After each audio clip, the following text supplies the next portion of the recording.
안녕하십니까. 조갑제TV 시청자 여러분, 저는 조갑제닷컴의 조셉별입니다. 오늘은 2019년 5월 29일 오후 3시를 가리키고 있습니다. 네, 더불어민주당이 조선일보의 사설을 향해서 일베 수준의 사설이다. 그러면서 언론중재위 제소를 비롯한 모든 수단을 통해 이 사설에 대해서 강력히 대응할 것이다 라는 공식 논평을 냈습니다.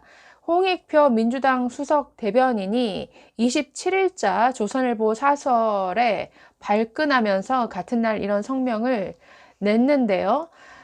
그에 대해서 이틀이 지난 오늘 또 조선일보는 보란듯이 또 비슷한 내용의 사설을 또 실었습니다. 자, 이 공방이 참 재미있고 한편으로는 참 우려스러운 대목이 많은데 한번 살펴보도록 하겠습니다. 이 문제가 된 이 사설은 27일자 사설이었습니다.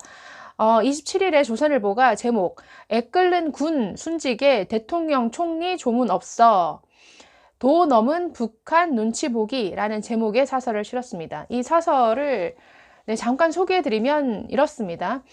소말리아 아덴만에서 6개월간 임무를 마치고 돌아온 해군 최영함 입항 행사 도중 호줄, 그러니까 정방용 밧줄이죠. 이 호줄이 끊어져 승조원 최종근 병장이 숨지는 사고가 발생했다. 전역을 불과 한 달 앞둔 최 병장은 최선임 수병으로 마지막까지 남아 호줄을 조정하는 임무를 수행하다 변을 당했다. 환영 나온 부모 앞에서 벌어진 참극으로 국민의 애를 끌게 한다. 세계 군 통수권자 중에는 나라를 위해 희생된 군인을 직접 찾아 조문하는 경우가 많지만 안보가 최우선인 한국의 문재인 대통령은 이번에도 조화만 보냈다. 총리도 가지 않았다. 여러분이 내용 잘 아실 겁니다. 네, 이번에도 문재인 대통령 가지 않았죠. 서해 수해 날에도 2년 연속 불참 한 대 이어서 유독 이렇게 군 관련 행사를 이번에도 이렇게 무시했습니다. 그러면서 얼마 전에 칸 영화제에서 황금 종려상을 수상한 봉준호 감독에게는 SNS로 바로 이 축전을 보내는 또 축전을 또 공개하는 이런 모습을 보였는데 이런 게 너무 대비되더라는 거죠. 자, 사설 계속 읽어보면요. 이렇습니다. 이 정권의 군 희생자 홀대는 한두 번이 아니다. 청와대는 작년 해병대 기동 헬기 마린온 추락사고로 5명이 순직했을 때도 연결식 직전까지 조문 인사를 보내지 않았다. 문 대통령은 작년에 이어 올해도 북한의 서해 도발로 순국한 우리 장병을 추모하는 서해 수호의 날 기념식에 불참했다. 화재나 낚싯배 사고 등 민간 희생에는 대응이 전혀 다르다. 2017년 대통령이 제천 화재 현장을 방문한 건 사고 22시간 만이었다.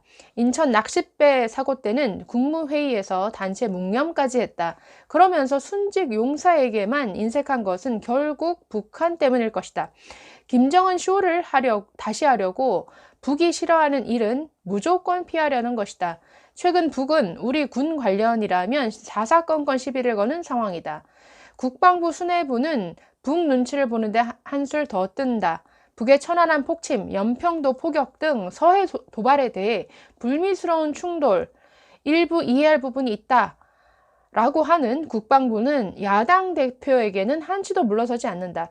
한국당 대표가 전방 GP 철거와 북 탄도미사일 문제를 거론하며 남북군사 합의를 폐기해야 한다. 라고 하자 국방부는 군 사기를 저하시킬 수 있는 무분별한 발언이라고 반박했다. 지금 우리 정부와 군이 다른 사람에게 군 사기와 무분별을 말할 처지인가? 네, 사설은 여기까지입니다. 여러분 굉장히 사설 어떻습니까? 굉장히 명쾌하죠? 네, 이게 무슨 법적 대응 운운할 이러한 종류의 사설인가요? 그리고 없는 일을 지어냈습니까? 그동안 이 문재인 정부가 정말 이 군인들에게 보여줬던 이러한 행태 굉장히 국민들의 분노를 샀습니다. 서해 소해의 날도 오지 않았고 여기에서 사설에서 언급한 것처럼 오죽하면 국민들이 홍길동 정부냐고 이름을 붙일 정도로 미사일을 보고도 미사일이라 말할 수 없는 아버지를 아버지라 부르지 못하는 홍길동처럼 미사일을 미사일이라 하지 못하고 단도미사일이라고 했다가 아차 싶어서 단거리 미사일이었다 라고 이렇게 말을 바꾸어야 하는, 이것이 얼마나 정말 우스운 모습이고 이것이 얼마나 국민들의 분노를 초래를 했습니까? 당연히 거기에 따랐던 국민적 비판 무엇이었죠? 북한 눈치 보면서 언제까지 정말 이럴 것이냐 하는 반응이 대부분이었습니다. 북한 눈치 보기 아니면 아직까지도 북한이 발사한 미사일이 정확히 무엇이다 라고 발표하지 않는 것 이해가 됩니까? 이거는 정말 누가 봐도 북한 눈치 보기 이외에는 설명할 수가 없는 것이죠. 그리고 뿐만 아니라 이미 해외에서는 북한의 수석 대변인이다 라는 이란 말이 여러 번 나온 상태입니다.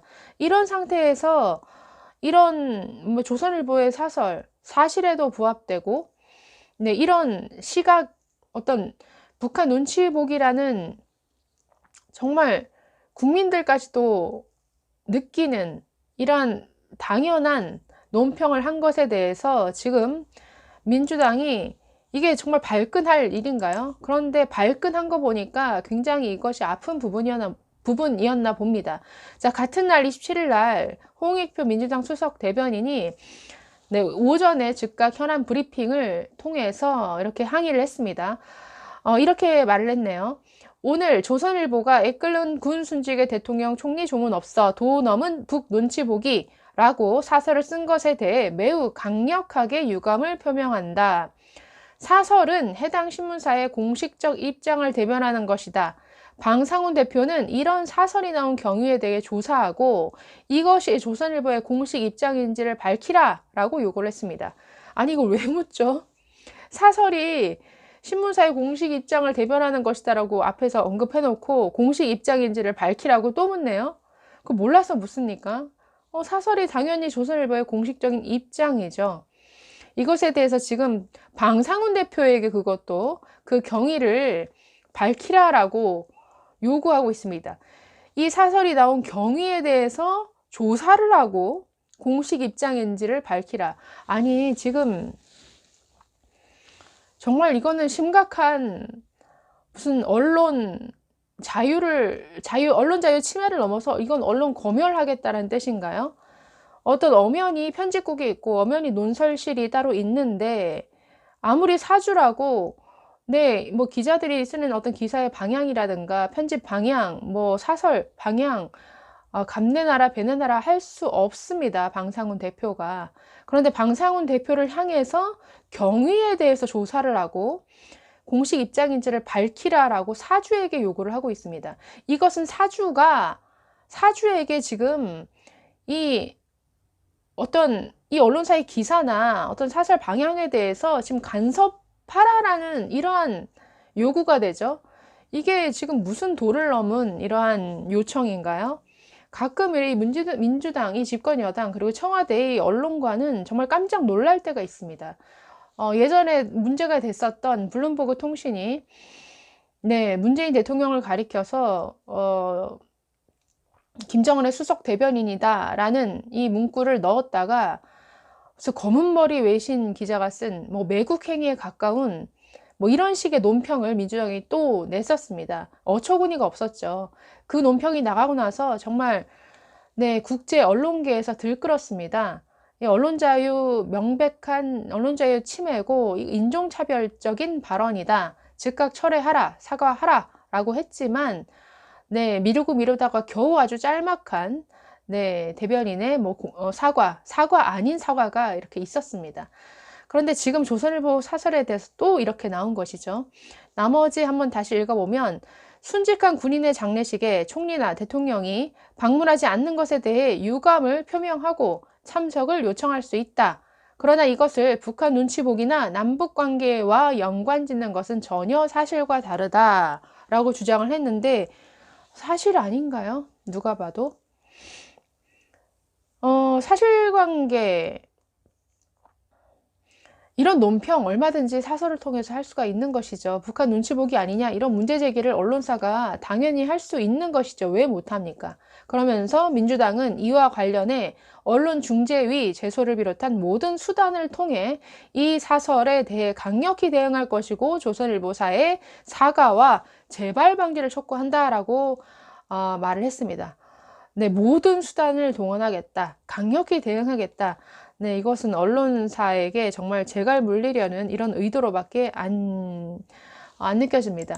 자, 이에 아랑곳 없이 오늘 조선일보는 또 어떤 사설을 냈냐면 그러니까 미 참전 군인 장례식에 기적이 주는 울림이라는 제목의 사설을 실었는데요. 이 사설을 보면서 제가 좀 웃었습니다. 이 민주당의 이런 반응에 대해서 굉장히 보란 듯이 낸 사설인 것 같아서 자, 그 내용 또 한번 읽어보겠습니다. 자, 어제 신문에 미국 국민들이 참전 군인을 어떻게 예우하는지를 잘 보여주는 기사가 실렸다.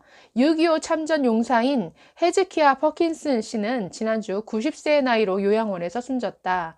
지인도 많지 않고 그 딸조차 건강상의 문제로 장례식에 참석할 수 없게 되자 요양원 측은 소셜미디어에 사연과 함께 주민 여러분이 함께 해달라라는 글을 올렸다고 한다. 그러자 다음날 미 전역에서 고인과 아무 인연이 없는 수천 명이 장례식장으로 달려와 추모하는 기적 같은 일이 벌어졌다. 수많은 퇴역 군인들이 제복을 차려 입고 운구 행렬을 지켜보고 지역 음악가들이 어메이징 그레이스를 연주하며 노병의 마지막 길을 함께했다. 예, 저도 어제 실린 이 기사를 봤는데 굉장히 뭉클했습니다. 퍼킨슨 씨의 장례식은 미국의 힘이 막강한 군대뿐 아니라 이러한 군과 군인에 대한 국민들의 애정과 성원에서 나온다는 것을 다시 한번 보여줬다. 선진국일수록 군인을 존중하고 제복을 입었던 사람들을 예우한다. 미국 공항에선 군인 있으면 먼저 탑승하라는 방송을 종종 들을 수 있다. 좌석에 여유가 있을 경우 군인들을 우선적으로 업그레이드 해준다. 1등석 승객들이 외국으로 파병 가거나 귀국하는 군인들을 보고 자기 자리를 양보해 주거나 식당에서 장병의 음식값을 대신 지불하는 경우도 많다. 스포츠 경기장에선 휴식 시간에 군인들을 일어나게 해 박수와 환호로 경의를 표한다. 어디서든 제복을 보면 Thank you for your service라고 인사한다. 지금 우리의 모습은 어떤가? 우리는 6.25 전쟁 때 나라에 목숨을 바친 군인이 15만여 명이고 여전히 60여만 명의 군인이 호전적인 폭력 집단과 대치하고 있다. 그런 나라의 군인에 대한 대접은 입에 올리기 부끄러울 정도다. 서해 교전, 천안함 폭침, 연평도 포격, 유족들은 무관심과 푸대접에 여전히 고통받고 있다. 최근 임무를 마치고 돌아와 입항 행사 도중 불의의 사고로 숨진 해군 부사관에 대해 인터넷 사이트에 조롱하는 글까지 올라왔다. 우리 사회가 군을 존중하고 예우한다면 정권이 순국, 순직, 용사 추모 행사를 뒷전으로 미루고 불참하는 일은 벌어지지 않을 것이다. 군인이 군복을 입은 자기 모습에서 자부심을 느끼지 못하고 국민이 군인을 예우하지 않는 나라가 제대로 된 나라일 수 없다. 네, 사설 굉장히 좋습니다. 굉장히 명쾌하죠. 사실 읽으면서 굉장히 제가 좀 화가 났는데요. 네, 국방부 장관이란 사람이 국회에 나와서 천안함 폭침을 불미스러운 충돌이라고 얘기하는 이런 웃지 못할 상황, 그걸 듣는 당사자들은 어떻게 느낄까요?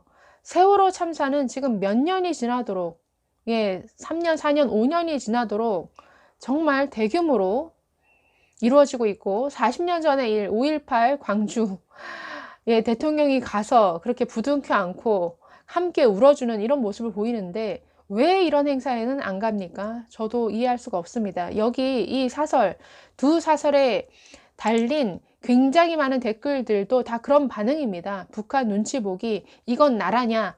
네, 지난 토요일 날 있었던 신전대협의 집회에서도 그 제목에, 그 집회의 제목 자체가 이건 나라냐 하는 것이었습니다.